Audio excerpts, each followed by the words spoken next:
दोस्तों, आज हम आपको एक खूबसूरत देश की सैर तो कराएंगे ही, साथ ही एक ऐसे शहर को एक्सप्लोर कराएंगे जो दुनिया में सबसे छोटा शहर है।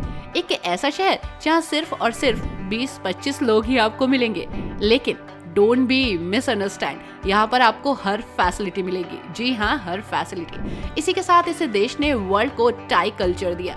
बहुत सारी ऐसी बातें हैं जो आपको इस देश की पसंद आएंगी और बहुत सारी ऐसी बातें हैं जो सुनकर आप हैरान होने वाले हैं। तो दोस्तों, चलिए चलते हैं एक बेहद ही खास देश की सैर पर।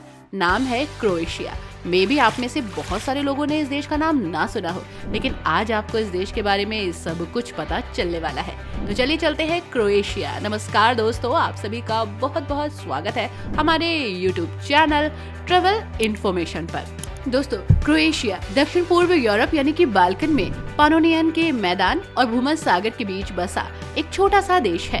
देश का दक्षिण और पश्चिमी किनारा एडियाटिक सागर से मिलता है। एडियाटिक सागर के किनारे छोटे बड़े करीब 1000 आइलैंड हैं, इसलिए यहाँ टूरिज्म के लिए काफी स्कोप है। हंगरी, स्लोवेनिया, सर्बिया और बोस्निया जैसे देशों से ये अपना बॉर्डर शेयर करता है। 56,000 वर्ग किलोमीटर में फैला है ये देश, यानी हिमाचल प्रदेश के लगभग बराबर। इस देश में रोमन कैथोलिक लोग रहते हैं।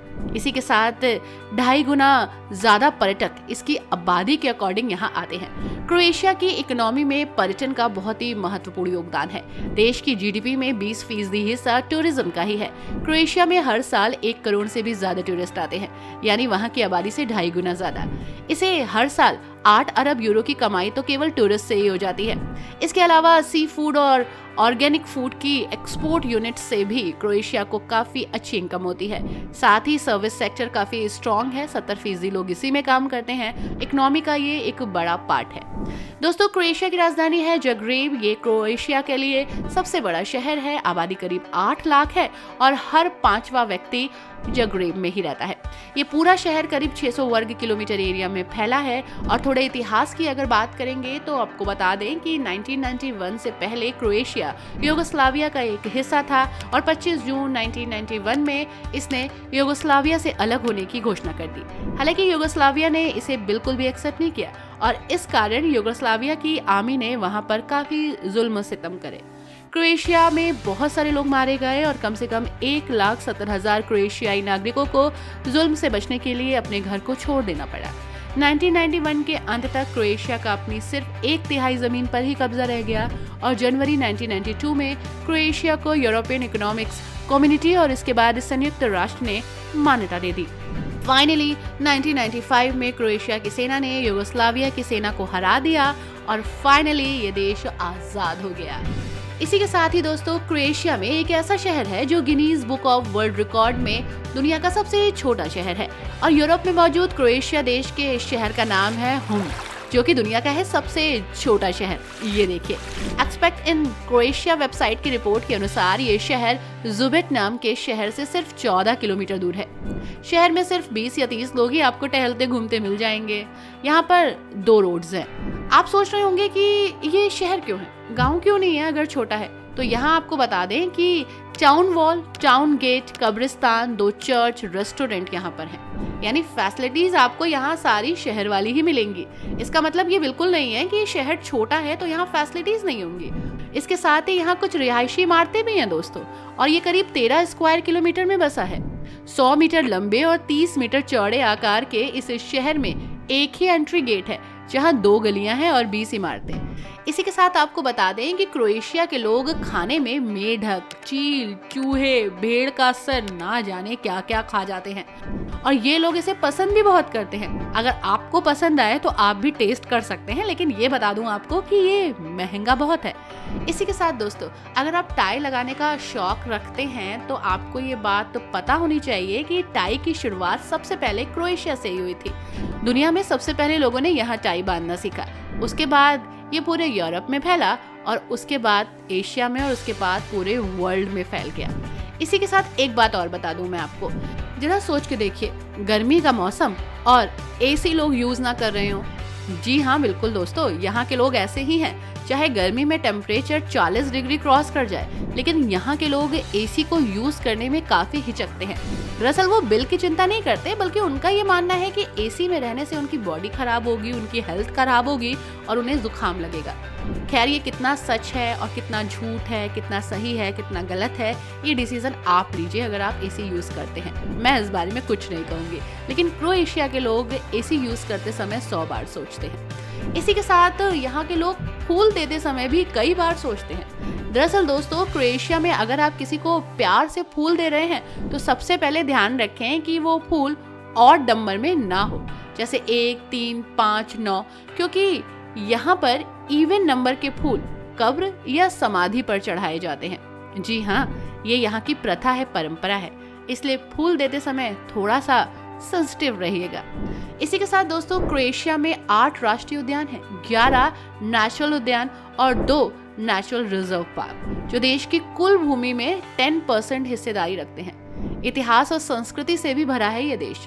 क्रोएशिया में किसी भी यूरोपियन देश की तुलना में सबसे ज्यादा यूनेस्को अमूर्त वस्तुएं भी हैं। इसी के साथ ये जगह अपने लिए बहुत ही खास स्थान रखती है। इसकी राजधानी है जाग्रेब।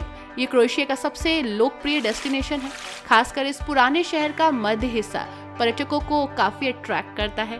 यहाँ मध्यकाल की सुरक्षा दीवारें हैं, जिसे यूनेस्को द्वारा वर्ल्ड हेरिटेज साइट घोषित किया गया है। ये काफी शांत शहर है और पर्यटक सुकून की चाह में विदेश यात्रा का प्लान बना रहे होते हैं तो ये जगह उनको सबसे अच्छी लगती है। सुकून भी है, शांति भी है, फैसिलिटीज भी हैं। दोस्तों, जाग्रेब के बाद आता है स्प्लिट, जो कि क्रोएशिया का दूसरा सबसे बड़ा शहर है। यहाँ पर आपको ऐतिहासिक महलों के अलावा कुछ पुराने खंडहर दिखाई देंगे। एडियाटिक सागर के नजदीक 305 ईस्वी में रोमन सम्राट डायोक्लेटियन ने इस महल को बनवाया था। स्क्वायर शेप वाला ये अद्भुत महल है। यहाँ खंभों की अद्भुत श्रेणियों के अलावा सेंट डोमिनियस चर्च के साथ एक शानदार बेल टावर भी है।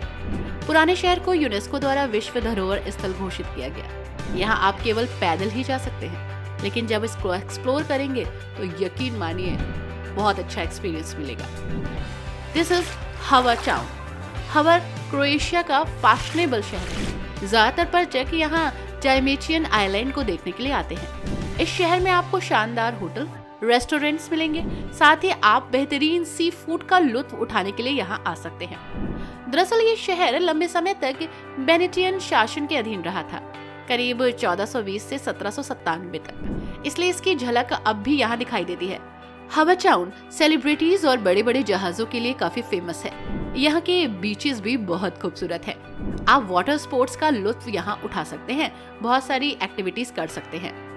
दोस्तों, आप जा सकते हैं जाग्रेब की गोंजी ग्रैंड। क्रोएशिया की राजधानी जाग्रेब साइट सीन्स के लिए भी काफी फेमस है। यहाँ का मुख्य पर्यटन क्षेत्र मध्यकालीन गोंजी ग्रैंड है, यानी कि अपर टाउन।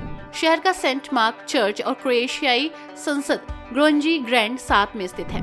सेंट मार्क चर्च अपने रंगीन टाइल वाली छत के लिए मशहूर है और यहाँ 13वीं शताब्दी का टावर ऑफ लोटस काक है, जिसकी छत पर चढ़कर आप शहर के शानदार दृश्यों का नजारा ले सकते हैं। आपको ये जानकर हैरानी होगी कि यहाँ एक म्यूजियम ऑफ ब्रोकन रिलेशनशिप भी है, जिसे देखने के लिए बड़ी संख्या में पर्यटक आते हैं। यानी कि ये म्यूजियम उनको समर्पित है जिनका रिलेशनशिप ब्रोक हो चुका है।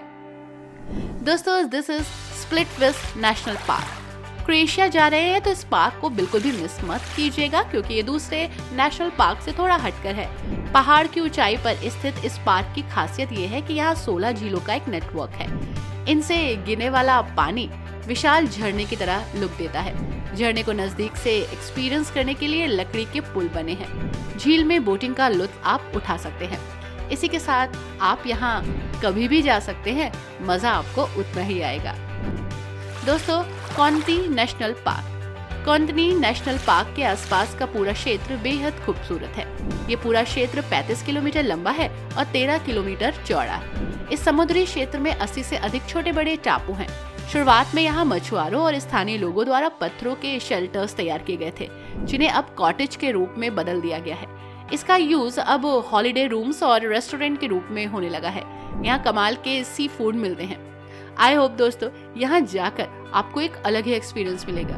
अगर आप नॉन वेजिटेरियन के शौकीन हैं तो सी फूड जरूर टेस्ट कीजिएगा। यदि आप पहली बार क्रोएशिया जा रहे हैं तो कोशिश करें कि शहर के सेंटर में रहें, जिससे आप पूरे देश को अच्छे से एक्सप्लोर करें।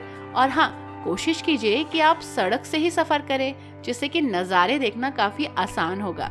और सड़कें यहाँ काफी अच्छी हैं, इसलिए आपको घूमने फिरने में, गाड़ी चलाने में दिक्कत नहीं होगी। कैसी लगी हमारी ये वीडियो हमें जरूर बताइएगा। वीडियो को लाइक एंड शेयर करना मत भूलिएगा। Thanks for watching. Bye bye and take care.